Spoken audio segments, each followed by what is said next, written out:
When we solved linear systems of equations with elimination and substitution, those two methods were completely interchangeable.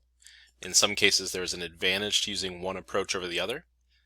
But once we start dealing with nonlinear equations, there's only going to be one of those two methods that will successfully, or at least easily, allow us to reach our solution. Labeling our two equations in example 3 as 1 and 2, we can see pretty clearly that elimination won't work with this problem, because in the first case we have we have just x and y, and in the second equation, x squared and y squared.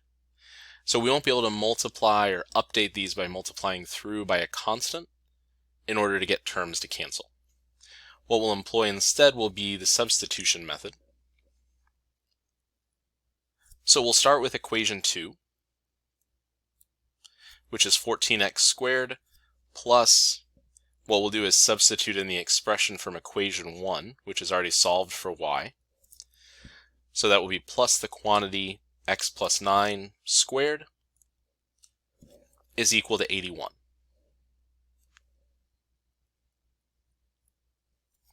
Expanding out the quantity x plus 9 squared will give us x squared plus 18x plus 81 is equal to 81.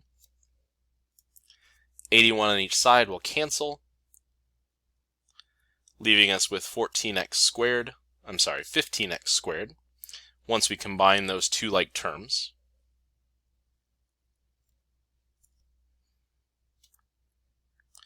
Plus 18x is equal to 0, and then factoring out a greatest common factor of 3x will leave us with 5x plus 6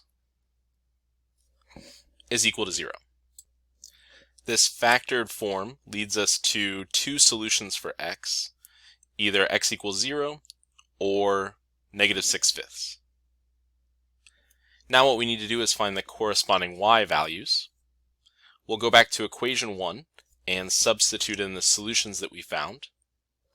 Starting with x equals 0, we'll get y is equal to 9.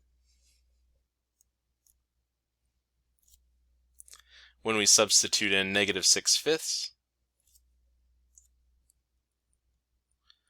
we'll add 9, which would be the same thing as negative 6/5, plus 45 over 45, which will give us 39 over 5. What we have then are two xy coordinate pairs, which are solutions. Our first xy coordinate pair would be 0, 9,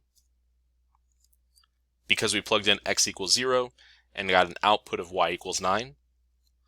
And then when we plugged in x equals negative 6/5, we had an output of 39/5. What we have then are our two solutions, two different points that make those two equations simultaneously true. In example 4, we'll start off the same way, labeling these as 1 and 2. In this case, we'll have a little bit of work to do to first solve equation 1 for either x or y. In this case, we can rewrite this as, my mistake, we need to move both of those terms over to the other side. Y equals negative x minus 2. We'll then substitute into equation 2,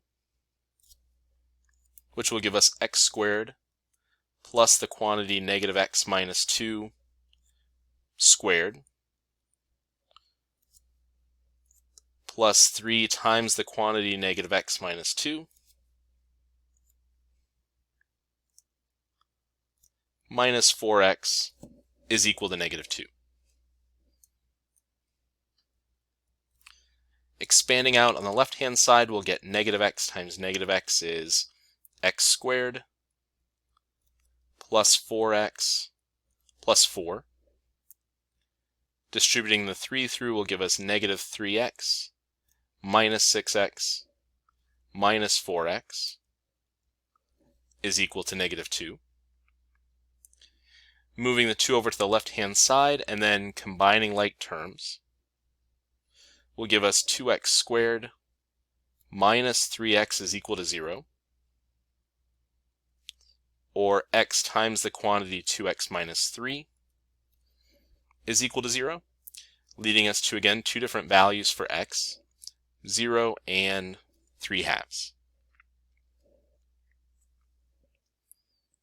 Going back to equation 1, we have y is equal to the opposite of 0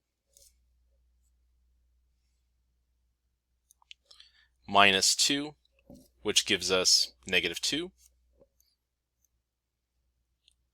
and y is equal to the opposite of 3/2 minus 2, which will be equal to -7/2.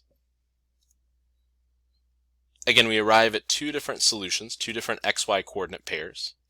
When we plug in 0, we get a y value of -2. And when we plug in x equals 3/2, we get a y coordinate of -7/2, giving us those two coordinate pairs that make those two equations simultaneously true.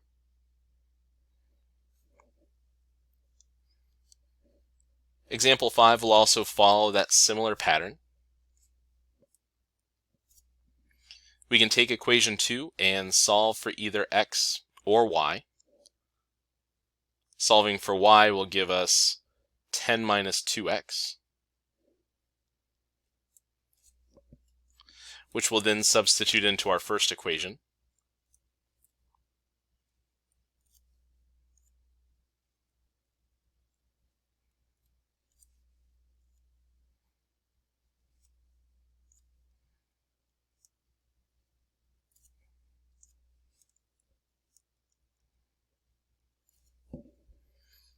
From there, we'll look at distributing x through and expanding that quantity 10x minus 2x squared. Taking care of that and then reducing by combining our like terms will result in 15x squared minus 50x plus 15 is equal to 0. We could apply the AC method. Actually, first we could begin by factoring out a greatest common factor of 5, which would leave us with 3x squared minus 10x plus 3, and then apply the AC method to factor this as 5 times the quantity 3x minus 1 times the quantity x minus 3 is equal to 0, giving us solutions of positive 3 and positive 1/3.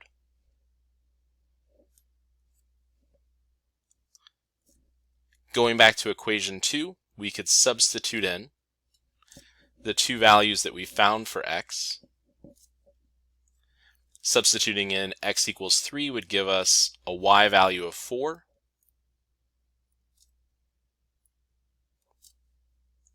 And substituting in 1/3 would give us a y value of 28/3. Giving us, again, two coordinate pairs, which are solutions. In this case, x equals 3 is paired with the y coordinate of 4,